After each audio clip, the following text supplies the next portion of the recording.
Benvenuti a Parole di Psicologia. Parliamo di sindrome da burnout, la sindrome del bruciare completamente.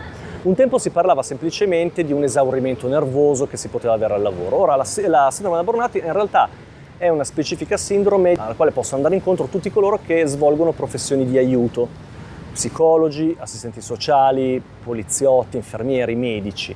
Cosa succede? Succede che lo stress psicoemotivo connesso all'assistenza, al farsi carico dell'assistenza psicofisica del paziente può in qualche modo non essere elaborato, può farsi veramente pesante, detto in parole molto semplici, ed esaurire le risorse psicologiche e anche fisiche di un soggetto, di un lavoratore. Cosa accade? Beh, accade che c'è un esaurimento appunto fisico, per cui una stanchezza, di solito sindromi ansioso-depressive, poca voglia di affrontare il lavoro, difficoltà a relazionarsi con i colleghi, a relazionarsi con i superiori, e naturalmente poi una caduta di performance che impatta poi sull'azienda, eccetera, eccetera. Ora, in una fase storica come questa di crisi economica, di sindrome da burnout se ne è parlato sempre di più. Perché? Perché in effetti è una condizione patologica che ha in parte a che fare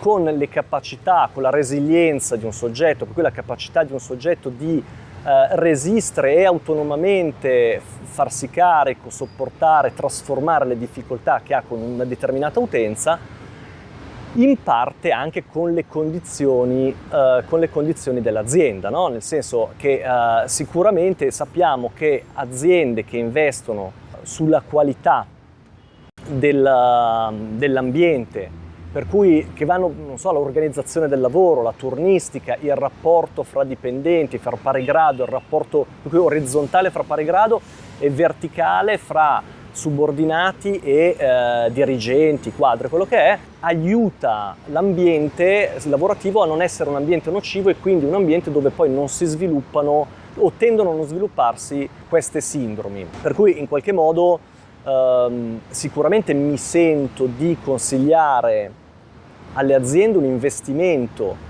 che sia organizzativo e psicologico affinché questo tipo di situazioni non si sviluppino, perché in realtà uno scarso investimento in azienda circa la prevenzione di queste condizioni poi si paga nel medio e lungo termine con una ricaduta, con un aggravarsi delle condizioni dei dipendenti, e quindi dal comparire da sindrome di burnout finisce per gravare sull'azienda, in quanto poi il dipendente si assenta dal lavoro, sta a casa, eccetera.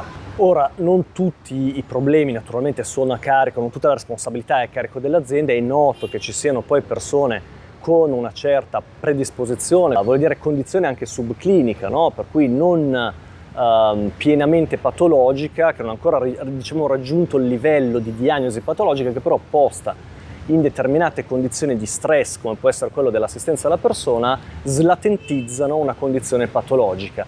Diciamo che si sente poi parlare ultimamente di casi in cui degli assistenti ai bambini, per cui negli asili, o agli anziani, per cui nelle case di riposo arrivano a percuotere, arrivano a picchiare, maltrattare anziani e bambini. Ora ci si difende un po' dietro questo paravento del burnout. In realtà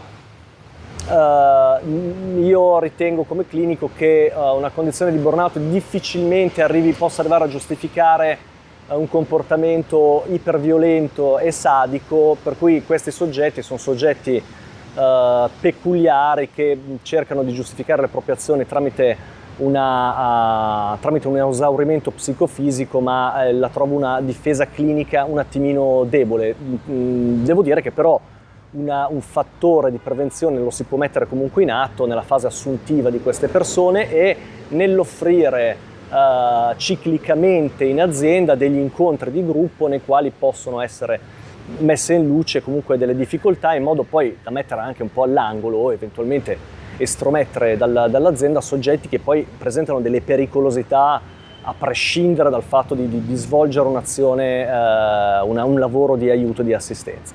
Per cui, insomma, infarinatura generale sulla sindrome da burnout, che effettivamente è particolare perché si caratterizza per essere una condizione che sta a metà strada fra diciamo una condizione puramente clinica, puramente, come dire, soggettiva, legata a un soggetto per come gestisce questo lavoro, e di fatto a una buona ecologia aziendale, a una buona organizzazione del lavoro, proprio psicologia del lavoro, che può fortissimamente condizionare, radicalmente condizionare la comparsa in azienda o la non comparsa o la sparizione o la soluzione del burnout in ambito aziendale. Io vi saluto e vi rimando al prossimo filmato. Ciao!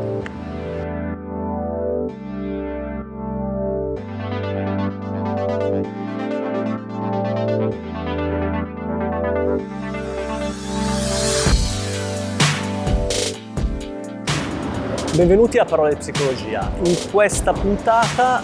Che puntata? Io però sto un po'... No, vieni qua.